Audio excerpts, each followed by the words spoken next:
Eh bien, ça va être mon tour. Léa, Léa, c'est à vous de dire des vilainies sur notre invité. Alors, c'est le doodle. Le Loople. Le C'est pas grave. Le doodle, on partage des documents. Oui, le Loople, c'est en fait un moteur de recherche, Laurent Gérard, où je marque les top 3 des recherches faites associées à votre nom quand les gens vont sur un moteur de recherche. Donc, regardez, je vous montre. Quand les gens tapent Laurent Gérard, à côté, la recherche qui est la plus courante, c'est papa pour le premier, je vous l'ai dit, parce que ça va s'afficher. Ouais. En 2, c'est Castex. Et en 3, imitation. Là, c'est le top 3 du moment. Ils n'ont pas mis ça dans l'ordre, quoi. Ouais, ils ne l'ont pas mis dans l'ordre, effectivement. Alors, papa, parce qu'évidemment, vous avez été papa pendant le confinement.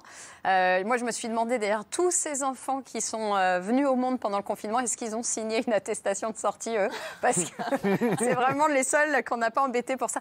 Quand on attend un enfant aussi longtemps, et je me demande si son deuxième prénom, on n'a pas envie de dire Pfizer, parce qu'on attend aussi très longtemps le vaccin. J'ai des copines qui sont De quoi elle se mêle, mais c'est pas possible. Non mais attends, j'ai des copines qui sont devenues mamans pendant le confinement, parce que les gens, évidemment, avant ça... maintenant, il y en a qui vont devenir... Et il y en a qui le deviennent maintenant, parce qu'elles ont, pendant le premier confinement, on ne va pas faire un dessin à tout le monde, mais enfin, elles se sont bien occupées. Je ne peux plus, moi, les supporter quand elles viennent à la maison. Elles ne parlent que de leur enfant. Je ne sais pas si vous faites ça aussi maintenant dans les dîners. Alors, la dernière fois, j'ai fait un dîner avec que des amis célibataires sans enfants. Au bout de 10 minutes, elles n'ont parlé que de leur chat. Mais j'avais envie de me pendre. C'est insupportable. Bon, en tout cas, il y a eu tellement de gens qui ont profité de ce confinement que bientôt on va pouvoir repeupler la forêt amazonienne avec des arbres généalogiques. Et je me suis dit, votre fille, la chance qu'elle a, c'est qu'elle peut vous demander pour une berceuse n'importe qui. Elle peut vous demander de lui chanter du Bruel, du Renaud. Attendez, je veux qu'elle dorme quand même. Alors, un petit discours de Castex. Non, mais je lui chante des chansons d'Henri Salvador. Ah, c'est chic. Elle a déjà éclaté de rire, là. À l'âge qu'elle a. Elle nous a fait sa première rigolade. Oui, bien sûr. Non, mais je lui chante beaucoup de Salvador, parce que la voix est très chaude et c'est une belle tessiture. Comment vous lui faites? Faites-nous un peu de Henri Salvador, là. C'est quoi, une berceuse? Petit Indien s'en allait sur son joli canoë. Et tout le long, il chantait. Quel papa! C'est un papa merveilleux qui vous chante comme ça, Henri Salvador. Le deuxième mot du Loople pour Laurent Gérard, c'est Castex. Alors, c'est vrai que vous imitez très bien Castex. En même temps, c'est la personne à imiter en ce moment. En responsabilité. En responsabilité. J'ai donc imaginé un tuto pour tous ceux qui voudraient imiter Castex, mais fait par Laurent Gérard. Alors voilà, le top 4 des conseils de Laurent Gérard pour imiter Jean Castex. Vous me direz si je me trompe ou pas. Donc, premier conseil, travailler l'accent du Sud en allant au meeting de Jean Lassalle. Deuxième, apprenez à dire non, évidemment. Non à la réouverture, non au théâtre, non au bar, non à tout ça. 3, faites des phrases compliquées pour annoncer des interdits simples.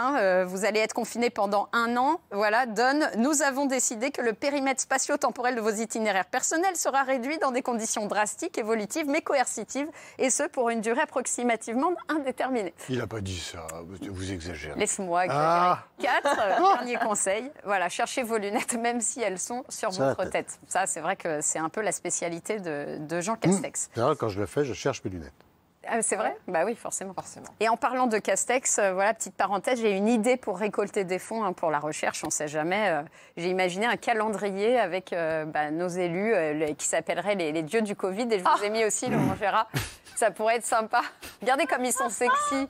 Il y en a que j'ai même pas eu besoin de trafiquer, c'est quand même génial. Ah oui. Voilà, donc c'est... Ouais, vous, exactement. Allez, le 3e mot. Parce que là, sinon, on va exploser l'audimat si on laisse trop longtemps ces photos à l'antenne. Vous êtes bien avec des abdos, ça vous va bien. C'est vrai, ça vous va très bien. 3e mot, c'est imitation. Alors, comme vous êtes un imitateur, évidemment, vous devez avoir l'oreille absolue. Donc, je vais vous faire un petit test et tout le monde peut jouer, David, Lauriane. Je vous fais écouter un artiste, juste, et vous me dites qui l'imite. Quel bon jeu. Et si c'est lui ou pas, d'ailleurs. Qui l'imite, si c'est lui? Non, si c'est l'artiste original qui chante. D'accord. Ou si c'est un imitateur, et si c'est un imitateur qui l'imite. C'est vraiment dégueulasse. Allez, ça on fait écoute. dur. J'ai mis de l'ordre dans mes cheveux, un peu plus de noir sur mes yeux. Un imitateur. Ça, c'est Dalida déjà, mais imité par qui? Alors, est-ce que c'est Dalida vraiment qui a pris le sonore ou c'est une imitation? Oui, c'est une imitation. Et alors, vous savez qui imite là, Dalida? C'est bien fait, hein? C'est le Luron, non? Non, c'est pas le Luron. Non. C'est, regardez, réponse en image, Véronique Dicker. Pas mal, quand Elle est même. forte, elle est forte. super forte. Elle est forte. Très fort. On écoute le deuxième. J'ai en effet un nouveau projet intitulé Secret d'histoire drôle, où je vous Ça, plongerai c'est Stéphane au Bern. cœur Ouais. d'un calembour et autres Imitateur. blagues à Toto. Imitateur, et est-ce qu'on a une idée de C'est l'imitateur? pas Laurent. À mon Non. avis, c'est pas Laurent. Eh bien, Marc-Antoine Lebray. Voilà.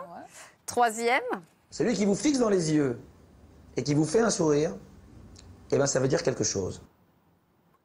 Ça, c'est le vrai Bruel. Bruel, c'est le vrai Bruel. Bien joué, Le vrai exactement. C'était Ah le oui, vrai. parce qu'il avait l'air tellement... Pas mal, hein. Il était presque la caricature de lui-même. Exactement. Ah bon? Oui, un petit peu.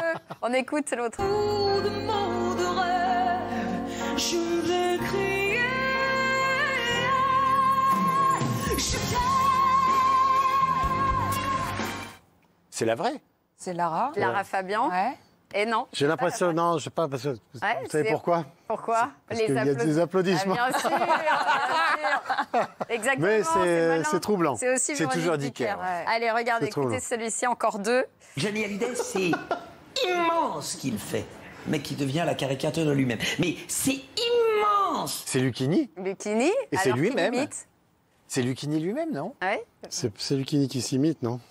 C'est Lucchini. Lucchini. Ouais, Lucchini, oui. Exactement, c'est le vrai Lucchini. Et alors, j'avais quand même envie de vous faire écouter. Vous voulez me piéger avec ma- Elisabeth Tessier a Un autre écrit un équipe. jour dans son horoscope Attention les taureaux, surveillez votre nuque. C'est moi, non? Vous avez eu un doute quand même? Non, non, non. non. Ah bon Un jour, je m'étais fait piéger. C'est vrai? Ouais. J'entendais Bellemare à la télé, je dis tiens, je vais aller le voir, et c'était moi en fait. C'est pas vrai. J'étais dans une autre pièce. Ah, donc quand même, c'est que voilà.